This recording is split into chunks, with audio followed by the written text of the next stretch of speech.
We have been nominated for a Northwest Football Award. There's a link in the description. So do vote for us as Best Fan Media Channel, because we lost out to a Liverpool channel last time. We don't want that happening again. Exactly. All right then, forget the Europa League, forget the Premier League. This is where it's at. The top competition that Manchester United need to be going for this season is the League Cup. No, I'm only joking, of course. This is the Rochdale preview. I suppose you could call it a Manchester derby, actually. Jay and Howson here with me today.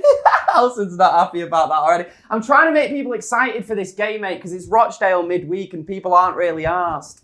But Rochdale's not in Manchester, so it's not Manchester derby. I know, well, some people would say the same about Manchester United, pal, but let's move on. Most people aren't usually asked about the Carabao Cup. Do you think there is a bit of added weight on it now after recent results, Jay?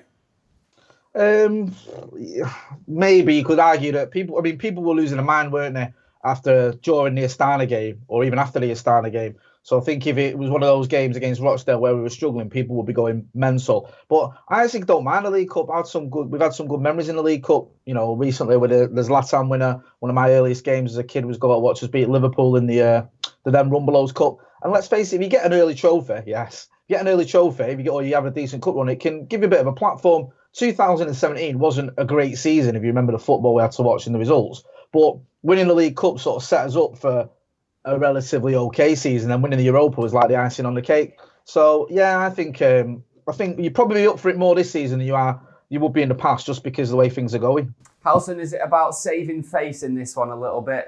You could imagine if we were to go to extra time even, then the pressure would start building on Ollie.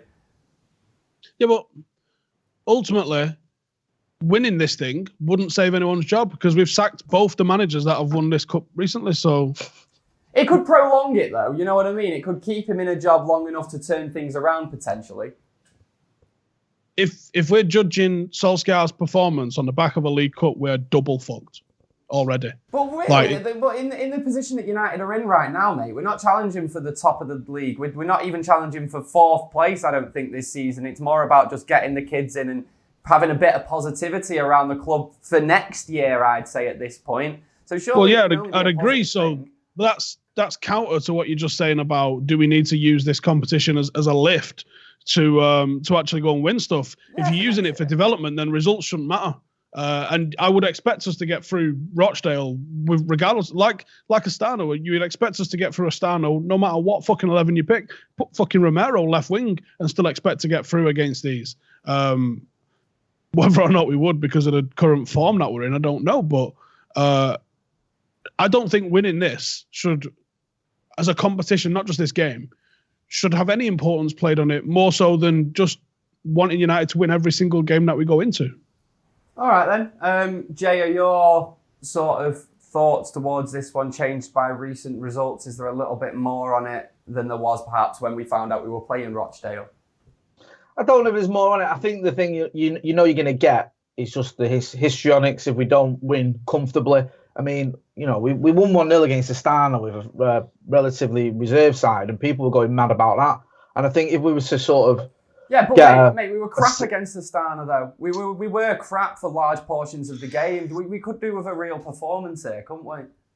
I know, but a real performance against, a League One side, does that really matter to anyone? Is everyone going to go, oh, yeah, we turned up against Rochdale, we're buzzing now? Do you know what I mean? That's put West Ham to bed. I don't think it is. I think this is almost like a lose-lose. I think if you win, people go, well, it's Rochdale. Who gives a toss? You should be beating Rochdale. And if you don't win, or if you lose or you draw or you don't win convincingly, and people say, oh, this just shows how far we've fallen and how rubbish we are and how Ollie doesn't know what he's doing and all the rest of it. I mean... Look, you know, you're not going to get, no disrespect to Rochdale, you're not going to get many weaker teams in this competition. And I think if Manchester United can't put out 11 players that can beat Rochdale comfortably, then we've got serious issues. I know we think we've got issues already, but it's not as bad as some people are making out, I don't think. I think it's not great, but, you know, we have shown we're capable of beating some decent sides. I think if we don't beat Rochdale, then that's when, you know, you're going to start thinking, what is it coming to? Oh, thought you guys would, cheer me up a little bit and get on my side and get excited for this big derby match against Rochdale, but apparently not. Howson, do you think it's a bit of a welcome distraction? You know, we're thinking about the Europa League. Some people saying, do we put more on that, or the Premier League? Well, this is a nice welcome distraction, a different competition to take the minds off it. Fuck no. I think it'd be a nice welcome distraction if we had a squad size capable of actually competing on multiple fronts. And I don't even mean in terms of quality. I just mean in terms of sheer numbers. Because I tried to write my 11. I can only find 10 players I want to play. Like, that's well bad. Like, we don't have, like, if Mason isn't fit, we have precisely 0 strikers. If you don't want to play someone who's been playing in the first team, left or right wing, we have no wingers. So the lack of depth that we've got is absolutely killing us. So it's not a welcome distraction. Do you know what would be a welcome distraction? Getting knocked out of the bleeding thing and trying to move on, because our squad is not capable of competing on multiple fronts. I wouldn't ever want to see United lose, but it might be for the best if we just bombed out of every competition and focused on our bread and butter, and that's the Premier League. I'm not sure about that. I don't think there'd be much chance of any positivity throughout the season, I think, if we were to do that. And League Cup, something we could potentially win, especially if we play a few young lads, don't you think, Jay? You know, a few young lads, they put a great performance in, maybe an even younger team than played Astana, more academy graduates in there, and we're all positive going into the weekend. I think part of the problem we've got is now our younger players are almost our first team players because of the injuries we've got. You know, you look at Greenwood, he's a young player, isn't he? And all of a sudden, you know, he gets tonsillitis and that suddenly affects our chances of winning a Premier League match. I mean, we shouldn't be at the stage where we're relying on a 17-year-old. I'm not saying Greenwood's not a talent, but he's barely played in the Premier League, and we're now relying on him. And then you look at players like Chong, he's been brought on, Gomez. These are players that are being used to win us football matches in the Premier League or to attempt to win us football matches in the Premier League. This isn't like we're just giving him a game like under Fergie where you'd bring on, you know, someone like a Clegg or whatever late on just to give him some minutes. This is where you're bringing on players because we need to, because we haven't got any other options. And that's what worries me. And I think going back to your original question about, you know, is this a welcome distraction, all the rest of it, and what Steve was saying about the league. If you're just winning your cup games and doing well in your cup, the problem you've got there is those cup games only come around once a month or whatever. And in between those games, you've got your league, which is every week or twice a week. If you're not winning them games, people start losing the shit. People aren't just going to stomach it and go, watching garbage week in, week out, but it's all right because we're doing well in the league cup. Sorry, it's not that. It's not how it works, because if you're constantly going to Old Trafford, going away, or just watching the games on the telly or whatever, and you're seeing poor results, and then you have a decent result in the cup against a lower league team or whatever, it doesn't make up for that. You want to be winning your games regularly, and that's why the league should always be a priority. I know it doesn't make up for it, but, you know, Howson, if we were to see a few of the lads, and maybe some more lads as well, who started versus Astana, and maybe looking at Chong a little bit more here, as a better game, really good performance, same with Gomez, Greenwood, Garner comes in, he has a great game. Surely there is a reason to be positive, and we can actually judge those lads playing against a team like Rochdale. They're not so far down that we learn nothing from the game. No, and these lads are making a transition by playing in the leasing.com trophy. A lot of these haven't featured against adults before. Some of them featured on the tour, but the ones that you would probably hope to try and come through before the end of the season, you know, they're picking up knocks. I tried to find out what the crack was going to be with the team last night. Spoke to Dylan Levitt. He picked up a knock, so he's not going to feature. I spoke to Brandon and Laird. They don't think they're going to feature. So I'm looking at the squad and I'm thinking you're basically going to be playing with what we've already seen. I don't think there's going to be any surprises. Jimmy Garner maybe would be someone that we would all like to see brought in terms of this, but we are threadbare at the moment. We are properly threadbare. We've got a couple of decent options at centre half. I think we're all going to be excited to see Axel get another opportunity, probably play him alongside someone like Phil Jones. Obviously, we're stacked at goalkeeper, but you know, when you look in midfield and forwards where games are won and lost, you know, we're very threadbare. And like Jay just said, Matt, if tonsillitis to a 17-year-old affects our chances of winning a game, Jesus Christ, we're in the shit. I'm not too sure Phil Jones will be playing. I'm not too sure Phil Jones will be playing many more games for Manchester United if you've seen that video. Mate, he's not talking to Phil Jones in that video. Can we just put that to bed? Mate, he's Phil Jones is saying it, though. He's talking to a woman who's replying Saying what? to How do you know what he said? You can he's having a see conversation. what Phil Jones is Phil saying. Jones is saying, breathe in, breathe out. He's telling himself to breathe out because he's chewing. Link. And he can't do those two things at the same time. It's obvious. Right, you guys make up your own mind. Go and search for it on Twitter. Just type in Phil Jones. You'll find what I'm on about. Right, before we get on to the predicted 11s and the opposition, we're going to have a quick ad break. There we go. I got it out eventually, Nick. It's on the way. That was fucking smooth, wasn't it? Hey, seamless, that. Seamless. Fucking hell. Right, I'm not even going to do it again. Predicted 11's time. Who is going to play? I should give my predicted 11, shouldn't I? Since we've got one less person. I'll make it up while you lot are doing yours. Jay, go on, what's yours? Right, I'm going to go for a 4-3-3. I'm going to go Romero in goal. Okay. I'm going to go Rojo at left back, Jones and Axel at centre back, and Howson's favourite at right back. I'm going to go. Is Delo injured? I don't know. I think that Young might get a start in this game and Delo might come in the league myself. Okay. All right. And plus, I just wanted to put Ashley Young in there just to Van Steele because he loves him so much. I'm going to go with a midfield, right, of Fred, Garner, and I'm going to put Jesse in midfield, which may sound crazy. Jay, fuck off, mate. Why? It's the fucking same fucking team I'm picking. Right, well, great minds think alike. And fools seldom differ. Right, so I'm putting Jesse in midfield. He played there for England in the World Cup, sort of, so he can play there for United against Rochdale. And I'm having Chong, Greenwood, and Gomez as my front three. Prick. Is it the same team? No, I've got one difference. Okay, go on. Who's your difference? Can I go through it though? Go on. Go on. Go through your whole team. So I'm gonna go with Romero in net. Yeah. Good idea. That I like that, Steve. I'm gonna go with absolute nutter on the left back. Axel and Jones at centre half. Yeah. Wan-Bissaka at right back. Ooh. Although, if he was fit, I could make a case for Delo, Williams, Laird, any of them, really.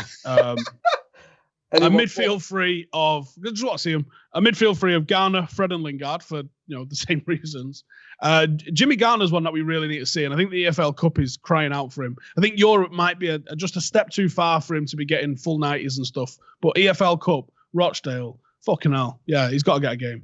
And then Chong on the right, Angel on the left, and Mason down the middle, but I would expect them to interchange. And I could almost see Chong going on the left, Mason on the right, and Angel dropping into the middle, a bit of a false nine. And I think that would probably work, to be honest. Okay, I've literally cobbled this together while you lot were talking. So I've gone. I hope it's different from ours. It's the same team. I've gone for Lee Grant in goal, Delo at right back, Tuan Zebi Jones centre halves, Rojo left back, then Garner and Fred as the centre mids with Chong, Gomez, Lingard in the three behind Mason Greenwood. That was quite similar still, wasn't it? I think maybe there were a couple of differences there. Yeah, just made it 4-2-3-1. Well, he did it 4-2-3. That's literally what I don't put Lee Grant in goal. I think that's the only difference. Oh well, it's like copy it, but don't make it obvious. Yeah, just change it a little bit. I swear I didn't. I wasn't listening to a word that you were saying, as always. Right, on to the opposition. I'm sure we're going to find out loads about Rochdale now. Howson, what can you tell me about him?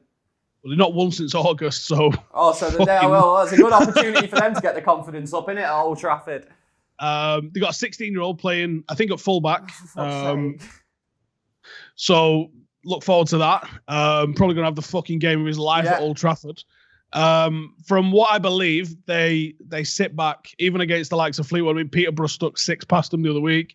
Even against Fleetwood this weekend, they just sit back and just park the bus. So, if that's what they're doing at Fleetwood... What do you think they're going to do when they come to Old Trafford? I think they're going to try and park the tank, and it's going to go very reminiscent of the Astana game. And actually, can I pick you up on that? You said that you thought we played poor. Yeah. We created a lot of chances in that Astana game against... You've got to remember that it's 2 teams in a game of football, and when one doesn't want to leave their box, they make it difficult for the opposition. And people are going to be like, City don't struggle. Well, guess what? City's a fucking lot better than us. How about that? So I think that I give a lot of credit to the players that played on Thursday night, actually. And I was quietly impressed with some performances, not all of them. I thought Angel in that particular game, when it's tight, there's no one better than Angel Gomez. His touches from fucking God himself and his agility against what I'm expecting to be big lumps of League One defenders. He's probably going to win us a penalty. And I reckon that might be how it ends up getting won, is an Angel Gomez penalty. But I think against Rochdale, I don't expect them to cross the halfway line. I expect it to be very reminiscent of the Astana game, both in how it goes, although I hope more goals, and also in how they play. Jay, do you know anything about Rochdale, mate? I mean, I imagine they've got a few United fans in the squad. Yeah, probably. I know they've got Jimmy McNulty in the team, which I absolutely love as a massive Wire fan. I don't know a lot about Rochdale. I know, as Howson said, I think other than the League Cup win, they've just been on a bit of a losing streak and getting battered off Peterborough. Was a bit of an indication, as to where they're at. I'm just looking at here now, some of the stats, and it says here, it's got a list of weaknesses for Rochdale, and it says defending against attacks down the wing, defending against long shots, defending against through balls, defending against skillful players, stopping opponents from creating chances, aerial duels, avoiding fouling in dangerous areas, avoiding individual errors. Oh, we can't do any of that, so it's fine. They've got quite a lot of weaknesses there, and it says very strong attacking down the wings. So, yeah, good luck with that if you're going to be up against Marcus Rowe. Listen, it doesn't matter much about Rochdale, does it? They're 17th in League One. Yeah. We know that this is a team we should be beating and beating comfortably. We should always be able to put out a starting 11 that does beat them comfortably. It's just the way Manchester United are at the moment. What sort of worries me is not so much the performance, if this makes any sense whatsoever. It's the reaction to it. It's like then, you said about the Astana game, and Howson was saying, well, we weren't that bad against Astana. I think people sort of just got sort of overly angry about it with the Astana game and overly sort of pessimistic. And you can understand that because where we are at the minute. I think, if this was under Sir Alex and we won 1-0, no one would care, no one would moan. But if this, because we're struggling so much, if we win 1-0, I expect there to be a bit of a fallout from it. When did I become the negative person on this channel? 2013, 14, that didn't happen. I was always overly positive and deluded, some would say. Yeah, you were very deluded. I don't know how I've become so friggin' miserable, but I feel Sage like I'm still deludedly miserable now. I'm the only one who thinks United are crap. Right. Guess the score. Jay, go on. Road to Wembley begins here. I'm going to go for... I'm going to go for 0-0 and we'll win on penalty. That's it. I thought I was going to be bad with my prediction, but go on, Howson. I did this a few years ago. Was it Cambridge? I said 0-0 and everyone had a go at me and we drew 0-0. Howson, what are you saying? 3-0. Nah. I'm going to go 1-0. I'm going to go 1-0 and an 80th minute goal from a corner where it's scrappy and bounces off about. Proper League 2 goal is what I'm going to say. 1-0 United. But guys, get your predictions in below. Let us know who you think should play. Let us know who you think can't play against Rochdale in the massive Manchester derby this week. We'll see you next time on Full Time Devils. Laters.